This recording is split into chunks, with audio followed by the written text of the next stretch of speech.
जय हिंद दोस्तों। तो कैसे हैं आप सभी? आप सभी का स्वागत है आशा मिशन ऑफिशियल यूट्यूब चैनल पर। मैं जेपी सर आप लोगों के बीच इतिहास का एक नया अध्याय के साथ हाजिर हुआ हूं। हमने आप लोगों को इससे पहले के क्लास में पढ़ाया था कि जहांगीर किस तरह अपने साम्राज्य का विस्तार किया और किस तरह उन्होंने अपने साम्राज्य को चलाया। आज हम पढ़ने जा रहे हैं मुगल बादशाह शाहजहां के बारे में। किनके बारे में? मुगल बादशाह शाहजहां के बारे में। मुगल बादशाह शाहजहां जो कि मुगल वंश के 5वें बादशाह कहलाते थे। मुगल वंश के 5वें बादशाह कहलाते हैं मुगल बादशाह शाहजहां। 5वें बादशाह कहलाते हैं। जो मुगल बादशाह मुगल बादशाह शाहजहां थे, इस शाहजहां ने के काल को इतिहास में स्वर्ण युग कहा जाता है। स्वर्ण युग का काल कहा जाता है। मुगल बादशाह शाहजहां के काल को इतिहास में स्वर्ण युग कहा जाता है, क्योंकि इनके शासनकाल में जो मुगल सल्तनत था, जो मुगल वंश था, उसका काफी ज्यादा विस्तार हुआ और काफी ज्यादा स्थापत्य शैली का विकास हुआ। मुगल बादशाह शाहजहां का जन्म 5 जनवरी 1592 में 5 जनवरी 1592 में लाहौर में हुआ था। 5 जनवरी 1592 में लाहौर में हुआ था। इनके पिता सम्राट जहांगीर थे और माता जोधाबाई थी। जोधाबाई वही जोधाबाई जिससे हम जगत गोसाई के नाम से भी जानते हैं। आपको हम बताए भी थे कि जो जहांगीर थे, जहांगीर की पत्नी थी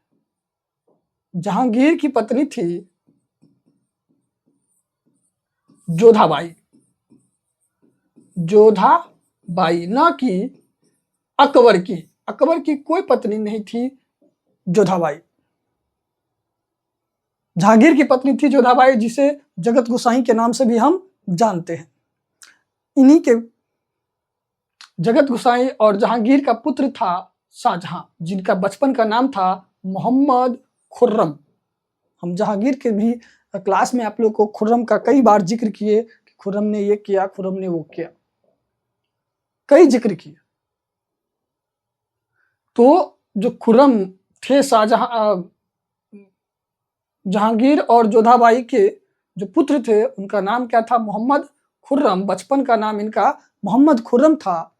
और इनका जो लालन पालन था बाबू, यानी कि शाहजहां का जो लालन पालन था, उनकी दादी माँ ने किया था। दादी माँ कौन? तो रुकैया सुल्ताना बेगम। रुकैया सुल्ताना बेगम कौन थी? रुकैया सुल्ताना बेगम। जब हम अकबर पढ़ा रहे थे, उसमें हमने इनका जिक्र किया था। रुकैया सुल्ताना बेगम जो कि अकबर की प्रथम पत्नी थी। अकबर की प्रथम पत्नी थी रुकैया सुल्ताना बेगम। और इसी रुकैया सुल्ताना बेगम ने शाहजहां का लालन पालन किया। शाहजहां का जो है बाबू, अपने दादा अकबर से काफी ज्यादा लगाव था। इसीलिए कहा जाता है इतिहास में कि शाहजहां का जो शासनकाल था अकबर से प्रभावित था। जिस तरह अकबर का धार्मिक नीति था, जिस तरह अकबर का सामाजिक नीति था, जिस तरह अकबर का सिख नीति था, जिस तरह अकबर का मराठों के साथ नीति था, ये सारा नीति शाहजहां का बराबर चला, अपने दादा के समान ही।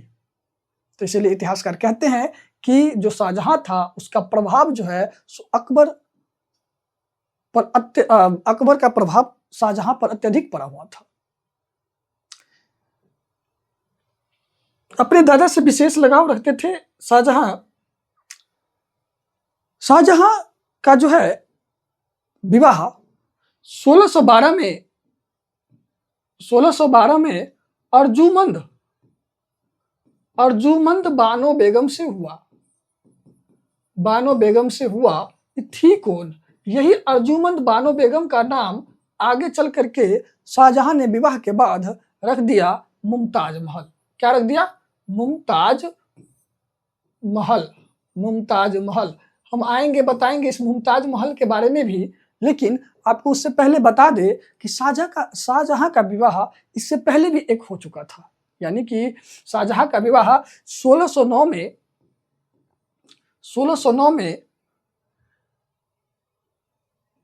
1609 में भी इसका विवाह हुआ था कंधारी बेगम से। किनसे? कंधारी बेगम। उनका नाम इतिहास में कंधारी बेगम के नाम से ही प्रचलित है। और उसके बाद विवाह हुआ अर्जुमंद बानो बेगम से, दूसरा विवाह। इसके पीछे भी एक कहावत है। कहावत यह है कि एक बार जो है शाहजहां दिल्ली के मार्केट को घूम रहे थे। दिल्ली के मार्केट यानी कि शहर को घूम रहे थे। उस समय इनको अर्जुमंद बानो बेगम दिखाई दी और अर्जुमंद बानो बेगम इतना इनको भा गई, इतना इनको पसंद आ गई कि शाहजहां वापस जब महल जाते हैं तो अपने पिता जहांगीर को डायरेक्ट बोलते हैं कि हमको उनसे विवाह करना है। शाहजहां का जो प्रेम कथा था बाबू, जो प्रेम कथा था शाहजहां और अर्जुमंद बानो बेगम का, ये अटूट प्रेम गाथा था।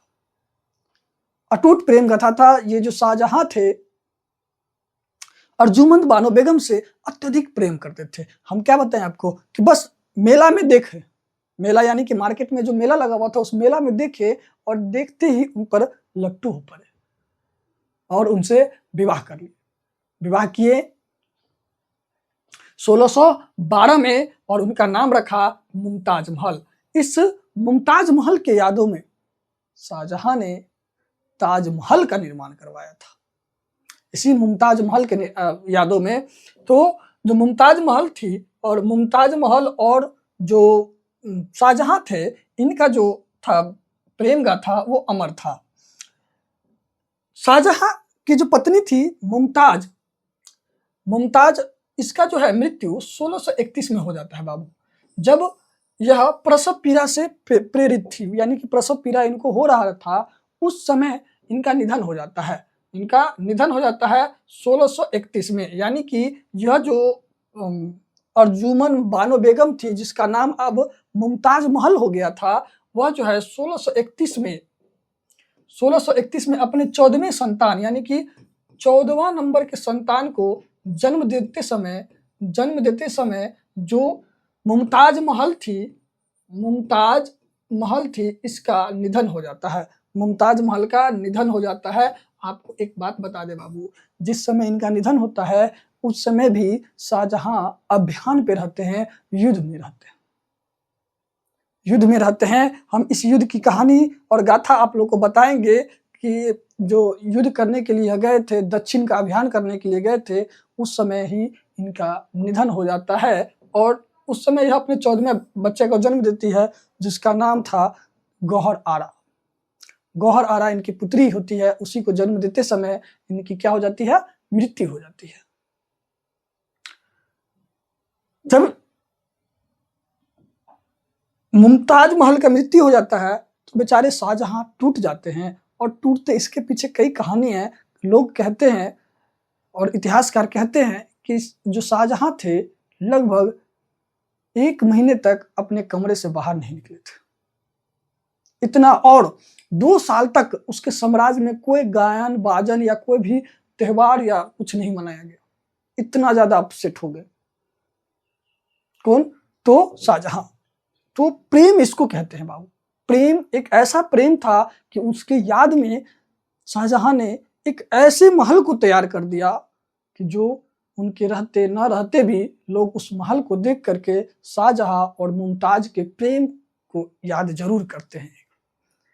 वैसे तो आजकल लोग प्रेम बहुत करते हैं। आप रोड पे निकलिएगा और मजनू को देख लीजिएगा, प्रेमिकाओं को देख लीजिएगा, लेकिन उनका प्रेम अटूट नहीं रहता है, पल भर का प्रेम रहता है, एक जरूरत का प्रेम रहता है। इस जरूरत के प्रेम के वजह से आज हमारा समाज एकदम गलत रास्तों पे जा चुका है। बाकी आप भी जानते हैं कि अभी के समय में, इस मॉडर्न युग में प्रेम अटूट नहीं है, लेकिन प्रेम अगर आप करते हैं तो प्रेम अटूट कीजिए।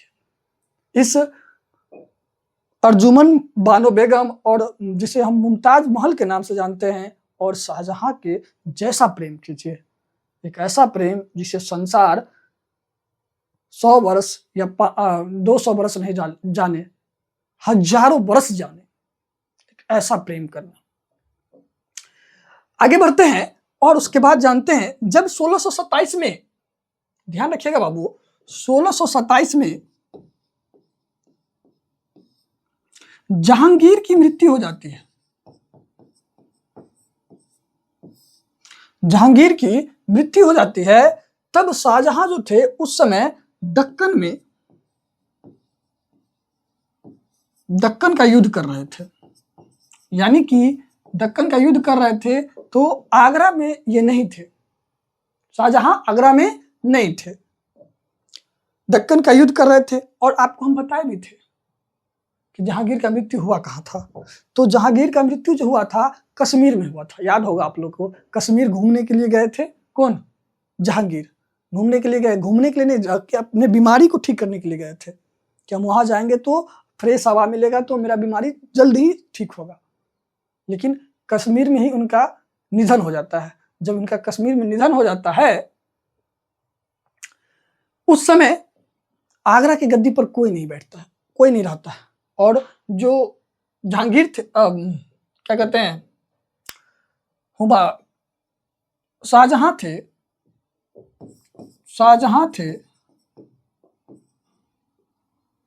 थे, वो भी उस समय, कलर चेंज कर लेते हैं, हाँ एक सेकंड रुक जाइए, इसको इरेज करते हैं।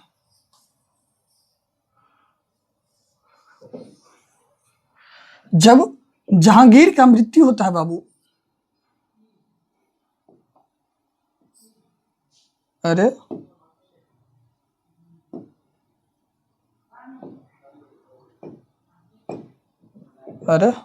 हाँ, जब जहांगीर का मृत्यु होता है 1627 में, तब जो है, जो जहांगीर का पुत्र था शाहजहां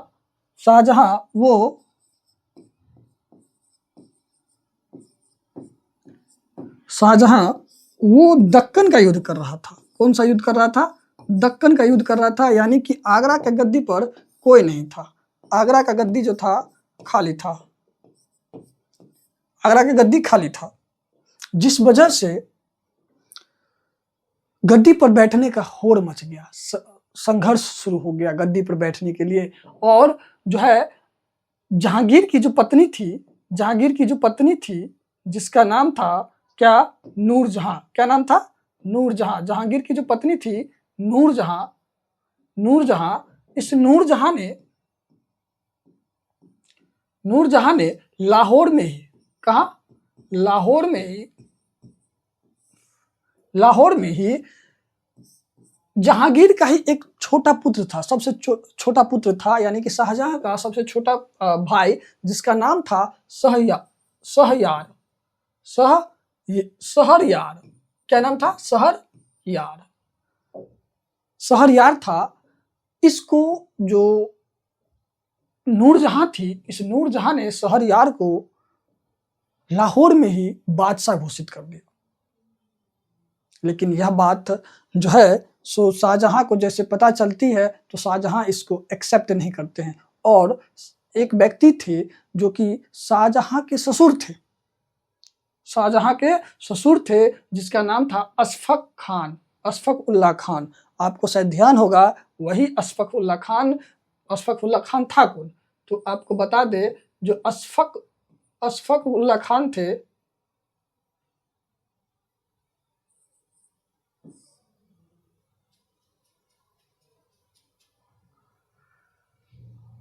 अशफक उल्लाह खान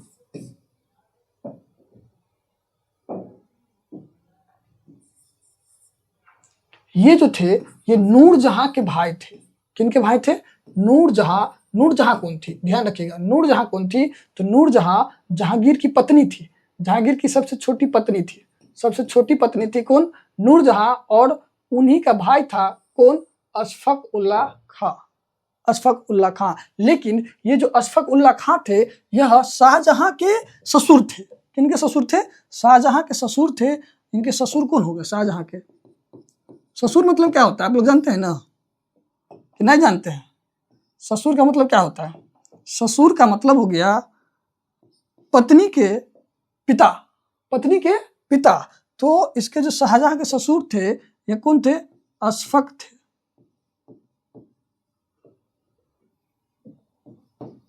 अशफक। यहाँ भी क छूट गया, इसमें भी क छूट गया, अशफक होगा। अशफक उल्लाह खां। और उल्लाह खां जो थे, अशफक उल्लाह खां, ये जो थे अशफक उल्लाह खां, ये भाई किनके थे? तो नूरजहां के। किनके? नूरजहां के भाई थे। इस बात को ध्यान रखिएगा, नूरजहां के भाई थे। ठीक है। और नूरजहां कौन थी? तो जहांगीर की पत्नी थी, सबसे छोटी पत्नी, जिसे जहांगीर जो है सो बहुत अत्यधिक क्या करता था? अत्यधिक प्रेम करता था। उसी की पत्नी थी कौन? नूरजहां।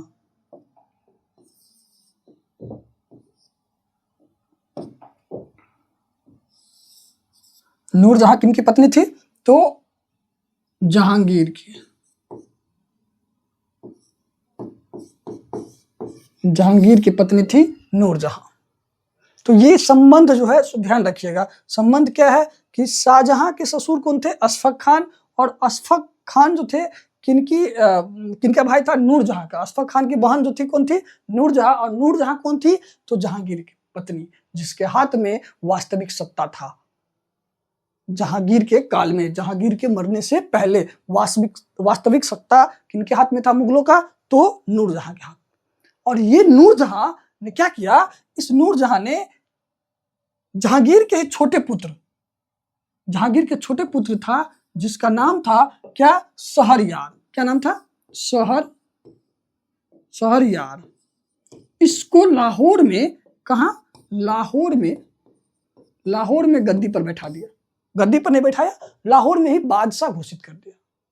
और इस बात को लेकर के अशफक उल्लाह खान जो थे, अशफक उल्लाह खान को ये बात पची नहीं। और इसने क्या किया कि फटाक से आगरा की गद्दी पर एक व्यक्ति को बैठा दिया जिसका नाम था दवार बख्श। क्या नाम था? दवार बख्श। क्या कहता है उसको? दवर बख्श। कुछ शब्द होता है बाबू, इतिहास में कुछ शब्द ऐसे हैं जो कि आपको बोलने में इसका प्रोनाउंसिएशन कभी कभी दिक्कत हो जाएगा। दवर बख्श। अब मन में डाउट होगा कि दवर बख्श कौन थे। अच्छा, इसके लिए एक काम करें, हम एक पेज ले लेते हैं। ठीक है, एक पेज लेते हैं, एक नया पेज लेते हैं। वेट, हाँ, अब इसमें समझाने में अच्छा लगेगा। देखिए,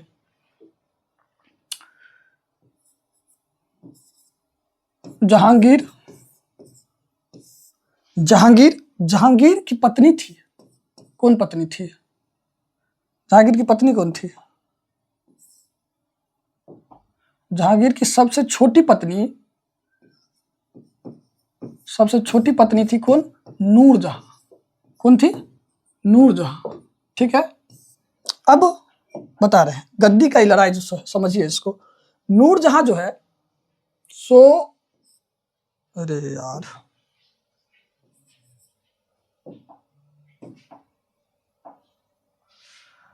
नूरजहां की भाई था, उसका भाई था कौन? अशफक उल्लाह खां। और अशफक उल्लाह खां का दामाद था कौन? तो शाहजहां। किहन दामाद था? कौन दामाद था? तो इसी अशफक उल्लाह खां की बेटी थी कौन? तो मुमताज महल। ध्यान रखिएगा, किसकी बेटी थी? अशफक उल्लाह खां की बेटी थी मुमताज महल। ध्यान रखिएगा, शाहजहां दामाद था किसका? अशफक उल्लाह खां का। और भाई था किसका? अशफक उल्लाह खां, नूरजहां का। और नूरजहां किनकी पत्नी थी? जहांगीर की पत्नी थी, ध्यान रखिएगा। अब जो है सो जो ये जो नूरजहां थी, इस नूरजहां ने क्या किया कि शहरयार जो कि जहांगीर का सबसे छोटा बेटा था, सबसे छोटा बेटा था जहांगीर का, कौन? शहरयार। इस शहरयार को नूरजहां ने लाहौर में, कहा? लाहौर में गद्दी पर बैठा दिया। गद्दी पर नहीं, सॉरी, इसको बादशाह घोषित कर दिया, बादशाह घोषित कर दिया। ठीक है, तो इस बात को लेकर के जो अशफाक उल्लाह खां था, इसको बहुत ही ज्यादा प्रॉब्लम हो गया और शाहजहां को भी प्रॉब्लम हो गया। शाहजहां और अशफाक उल्लाह खां ने मिल करके एक मोहरा तैयार किया, और उस मोहरा को आगरा की गद्दी पर बैठा दिया, क्योंकि आपको पता है कि जो आगरा की गद्दी पर बैठेगा वही मुख्य बादशाह कहलाएगा। आगरा के गद्दी पर जो बैठेगा वही मुख्य बादशाह कहलाएगा। तो इस अशफाक उल्लाह खां ने तत्कालीन इस अशफाक उल्लाह खां ने क्या किया? जो दवार बख्श था, दवर बख्श, क्या नाम था? दवर बख्श। इस दवर बख्श को आगरा की गद्दी पर बैठा दिया, आगरा की गद्दी पर बैठा दिया, यानी कि इसको बना दिया बादशाह, तत्काल बादशाह बना दिया।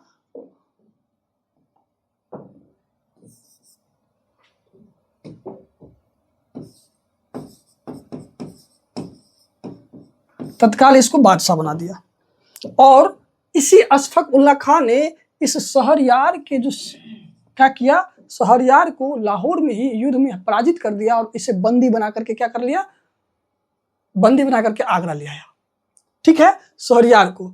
और जब शाहजहां आया दक्कन का युद्ध करके, कौन सा युद्ध करने गया था? कौन सा अभियान पे था? दक्कन का अभियान करके जब शाहजहां वापस आया तो इस दवार बख्श को गद्दी से हटा दिया गया। बात समझ में आया? गद्दी से हटा दिया गया। इसी वजह से कहा जाता है, इतिहासकार लोग कहते हैं कि ये जो दवार बख्श था इसको बस मोहरे के रूप में यूज किया गया।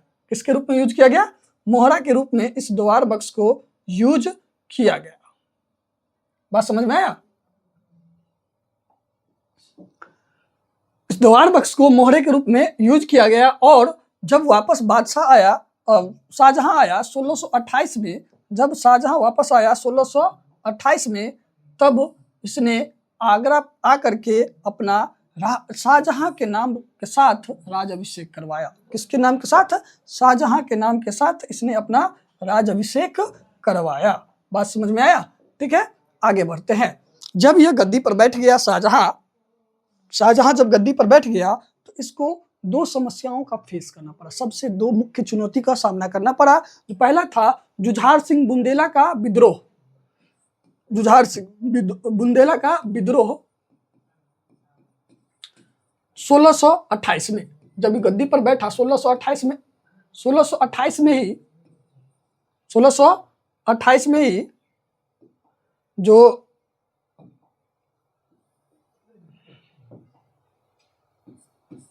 1628 में जब शाहजहां गद्दी पर बैठा, यानी कि आगरा के सिंहासन पर बैठा, इसको दो समस्या का फेस करना पड़ा। सबसे पहला था जुझार सिंह बुंदेला का विद्रोह, जो कि 1628 में हुआ। जुझार सिंह बुंदेला का विद्रोह, इस विद्रोह को इसने 1628 में ही क्या किया? दबा दिया। क्या था जुझार सिंह बुंदेला का विद्रोह? जुझार सिंह बुंदेला बुंदेलखंड का एक शासक था, जिसने मुगलों के खिलाफ विद्रोह कर दिया था, और जिस वजह से शाहजहां ने को इसके विद्रोह को क्या करना पड़ा? दबाना पड़ा, और सफलतापूर्वक इसको दबा दिया। दूसरा विद्रोह था खान ए शाहजहां लोदी। क्या नाम है? नाम थोड़ा सा उटपटा है। खान ए जहां लोदी। लोदी से आपको ध्यान आएगा कि लोदी कौन थे? अफगान थे। कौन थे? अफगान थे। यानी कि ये भी व्यक्ति जो था अफगान ही था।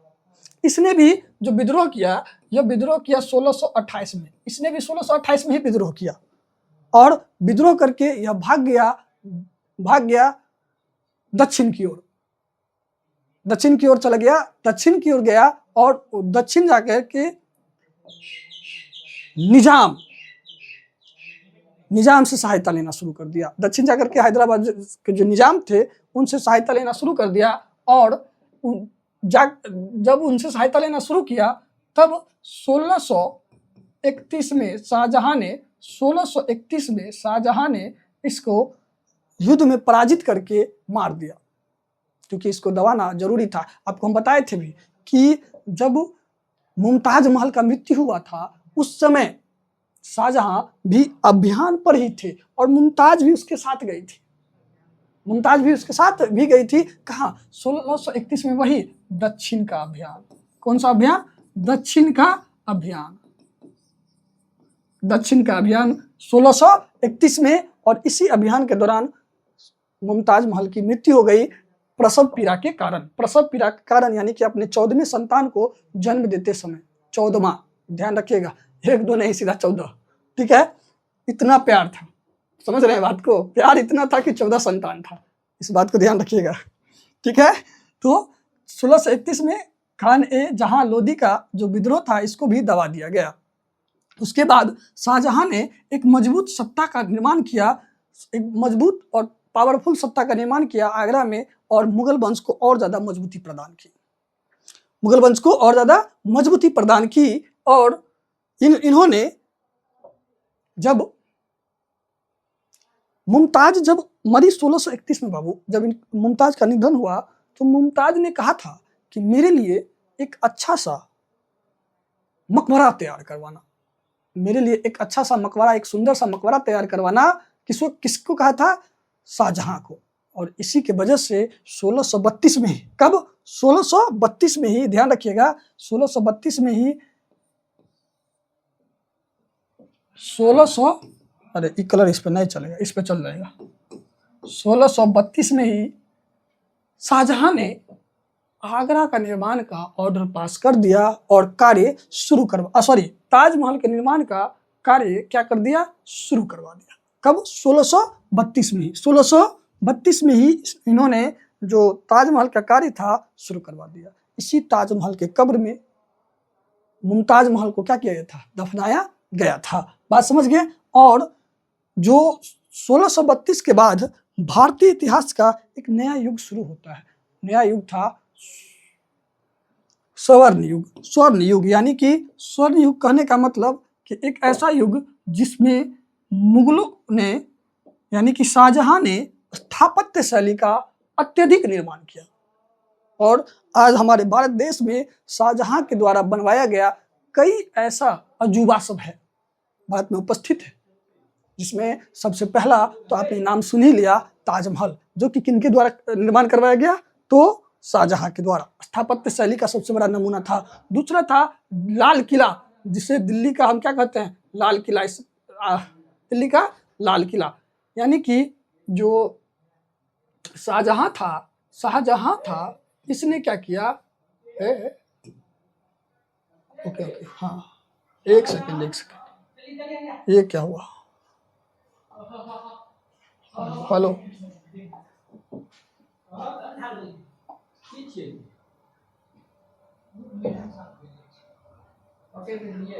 हाँ चल गया, इसको हटाओ यार, ये चल आता है इसे। शाहजहां जो था इसने दिल्ली में एक शहर बसाया जिसका नाम था शाहजहानाबाद।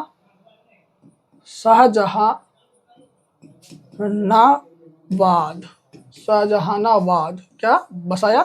शाहजहानाबाद। दिल्ली में एक शहर बसाया जिसका नाम था शाहजहानाबाद। इस शाहजहानाबाद के अंदर इसने लाल किला बनवाया। क्या बनवाया? लाल किला बनवाया। उसके बाद उसके बगल में इन्होंने जमा मस्जिद बनवाया। क्या बनवाया? जमा मस्जिद बनवाया। जमा मस्जिद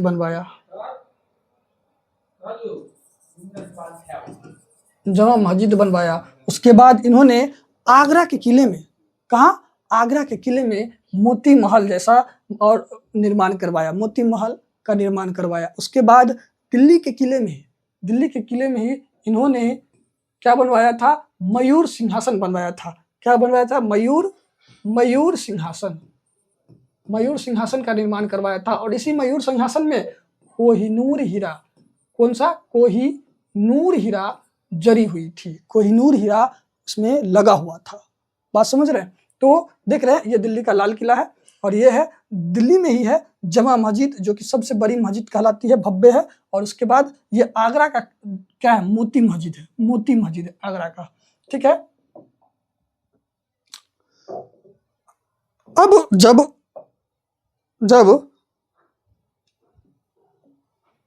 शाहजहां कमजोर होना शुरू हुआ, शाहजहां जब बीमार पड़ना शुरू हुआ 1657 के आसपास, जब 1657 के आसपास शाहजहां जब कमजोर पड़ना शुरू हुआ, तो शाहजहां के जो 4 पुत्र थे, अब कौन सा पुत्र क्या, अब इसको समझाते हैं, थोड़ा सा समझिएगा। जो मुमताज थी, इसको कितना संतान हुआ था, 14 गो संतान, जिसमें से बता रहे हैं बाबू 4 पुत्र था। जीवित जो बचा वो 4 पुत्र था। 4 पुत्र में सबसे पहला था दारा शिकोह। क्या था, दारा शिकोह। दूसरा था औरंगजेब। कौन था,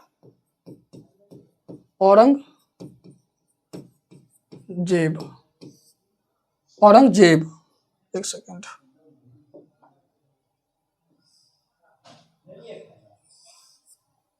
रुको, पूरा मिटा करके लिखते हैं।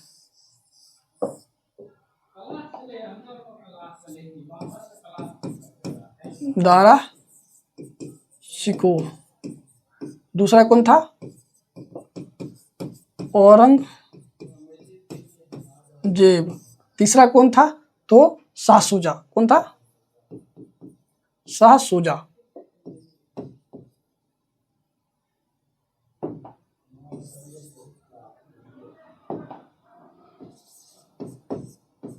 शाह शुजा। और चौथा कौन था, तो चौथा था मुराद बख्श। कौन था, मुराद बख्श। 4 पुत्र था और 3 पुत्री था। कौन कौन, 3 पुत्री था, जिसमें पहली थी, ये 4 पुत्र हो गया, क्या हो गया, पुत्र था ये, और 3 पुत्री थी। 7 पुत्र ही, 7 बच्चा ही बचा था। 3 पुत्री में पहली थी जहां आरा,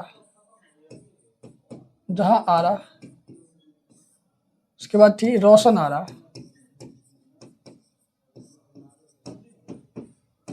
आरा, और उसके बाद था गौहर आरा। कौन था, गौहर आरा।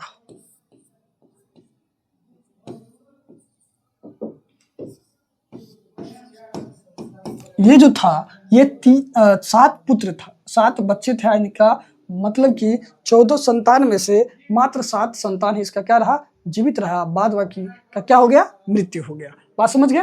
तो जब 1657 के आसपास जो शाहजहां था, शाहजहां जब बीमार पड़ा, तब उनके सभी पुत्रों के बीच रक्त रंजित संघर्ष शुरू हो गया। क्या होता है रक्त रंजित संघर्ष होता क्या है? रक्त रंजित संघर्ष कहने का मतलब हो गया कि इनके सभी पुत्रों के बीच में एक ऐसा संघर्ष शुरू हुआ जिसमें भाई ही भाई को मारने के लिए तैयार थे। इसके भाई ही भाई को मारने के लिए क्या थे, तैयार थे। तो इस रक्त रंजित में जो है सो सबसे ज्यादा खतरनाक थे औरंगजेब, और इस युद्ध में औरंगजेब की ही जीत हुई। औरंगजेब की ही क्या हुई, जीत हुई। और 1658 में औरंगजेब ने अपने पिता शाहजहां को, किसे,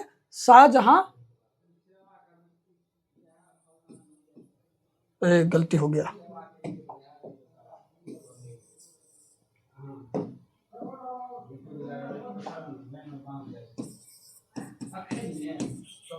शाहजहां को 1658 में उनके पुत्र के क्या नाम था, औरंगजेब ने अपने सभी तीनों भाइयों को तीनों भाइयों को हरा करके मार करके सत्ता हासिल किया और अपने पिता को क्या कर दिया, नजरबंद कर दिया।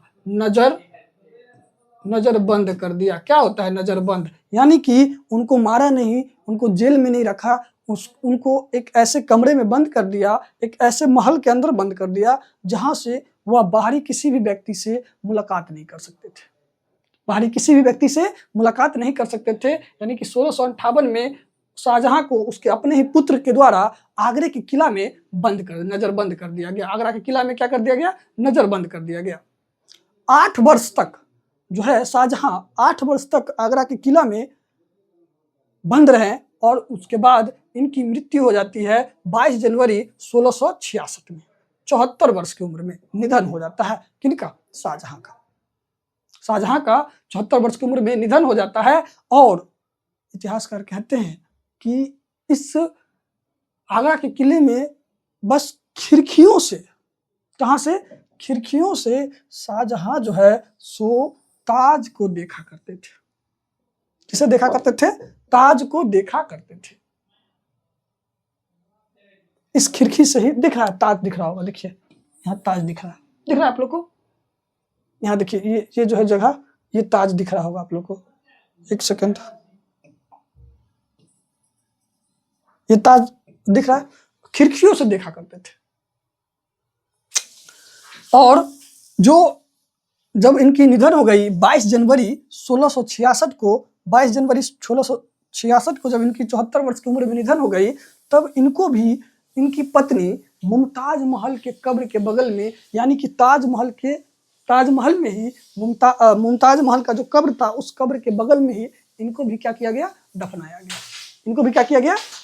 गया। कब? 1666 में इनको दफनाया गया। और उसके बाद गद्दी पर बैठते हैं औरंगजेब, और उसके बाद शुरू होता है औरंगजेब का शासन। तो हम अगले क्लास में औरंगजेब का शासन पढ़ेंगे, लेकिन उससे पहले आप लोग को गुरु पूर्णिमा की हार्दिक शुभकामनाएं। आज गुरु पूर्णिमा है और मैं उन सभी गुरुओं को जिन्होंने मुझे शिक्षा दिया, जिन्होंने मुझे सही रास्ता दिखलाया, जिन्होंने मुझे ज्ञान दिया, उन सभी को और आप सभी के गुरुओं को मैं सत नमन करता हूं। और मैं आशा करता हूं कि आप सभी भी अपने जीवन में अपने सभी गुरुओं को सम्मान पूर्वक और हृदय से सम्मान करेंगे। हमेशा सम्मान करेंगे अपने गुरु और माता पिताओं को, और महिलाओं को हमेशा सम्मान करेंगे, आशा करते हैं। और हम आशा मिशन की तरफ से आप सभी को गुरु पूर्णिमा की हार्दिक शुभकामनाएं देते हैं। ठीक है, धन्यवाद।